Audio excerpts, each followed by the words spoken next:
Whether we like it or not, we are each born into a flawed world. A warming world. And as we get older, we begin to understand exactly what we've inherited. Greed. I think that's our biggest enemy. Like a general darkness almost around our generation. Water. There was water everywhere. And then, as a generation, we face a choice. Either accept this hand we've been dealt, or rise up to change it. Young people, I think, throughout history have seized the moment, mass group of people together, nonviolent direct action. Around the world, young people are growing up in the shadow of the climate crisis. But instead of resigning themselves to a doomed planet, they've made the choice to fight back. It just ticked me off how much we knew. It's the people who are making billions of dollars off of fossil fuels and are making us feel like we're responsible.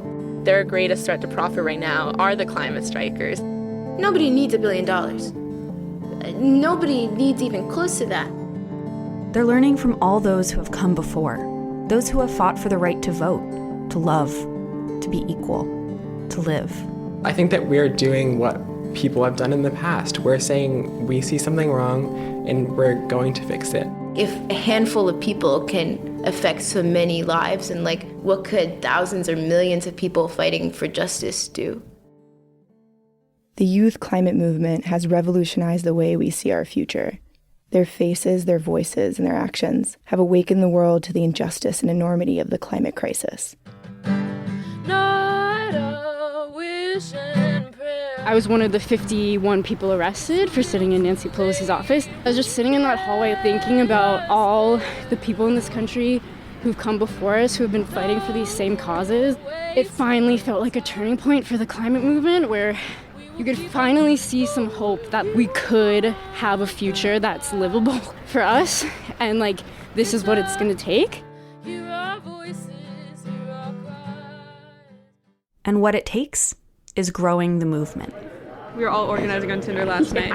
So basically what you do is you go through and just swipe right on everybody, and then you just send them a little message saying, what time are you going to go to the polls? And you're do you want to meet up after that?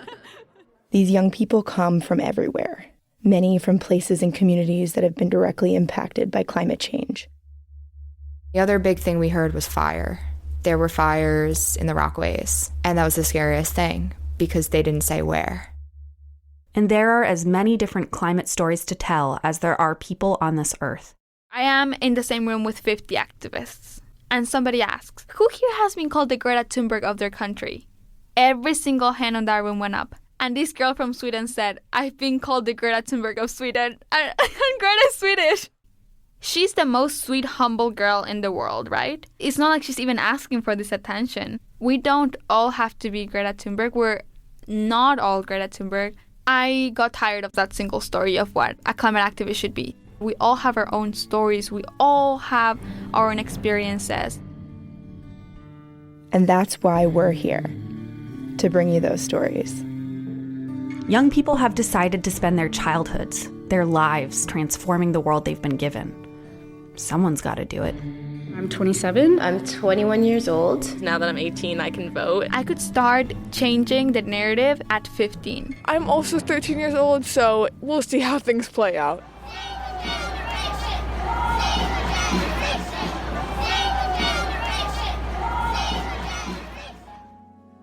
We don't choose the world we inherit. But we choose what to do with it. I'm Georgia Wright. And I'm Juliana Bradley. And this is Inherited. We will rise, yes, we will rise. Yeah, let's do it.